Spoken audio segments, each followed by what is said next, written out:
pays, oui, et beaucoup Merci, trop, madame. bien évidemment. La parole est à monsieur Patrick Hetzel. Merci, Monsieur le Président. Monsieur le Premier ministre, nous examinons en ce moment le projet de loi finances rectificative pour 2016.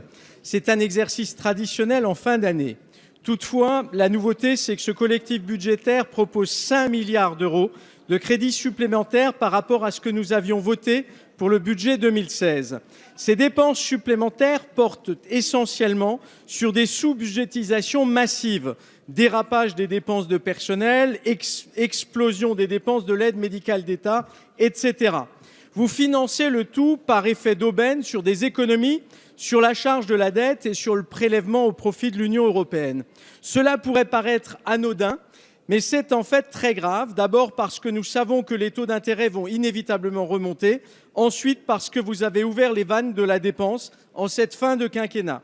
Ce qui met en péril la tenue des objectifs de déficit pour 2017. En somme, vous laissez une dette massive aux Français et à vos successeurs.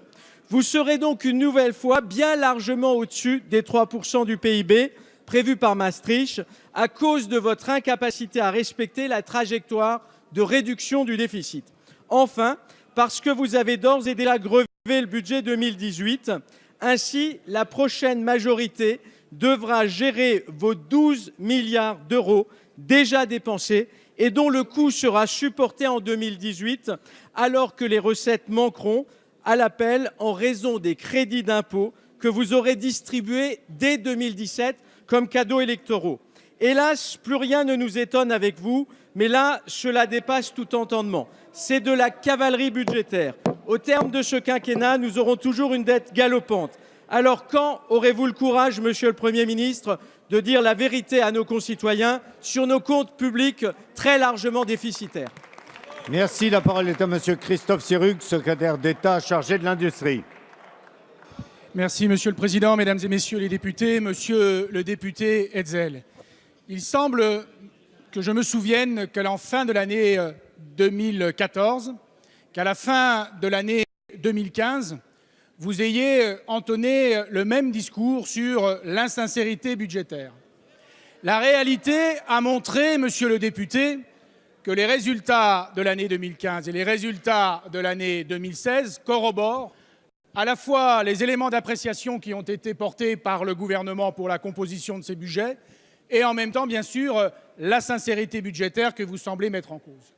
Aujourd'hui, vous interrogez sur le projet de loi de finances rectificative en essayant de laisser à penser finalement que nous serions encore dans l'état d'esprit que vous dénoncez et qui pour autant, chaque fois, a été démenti.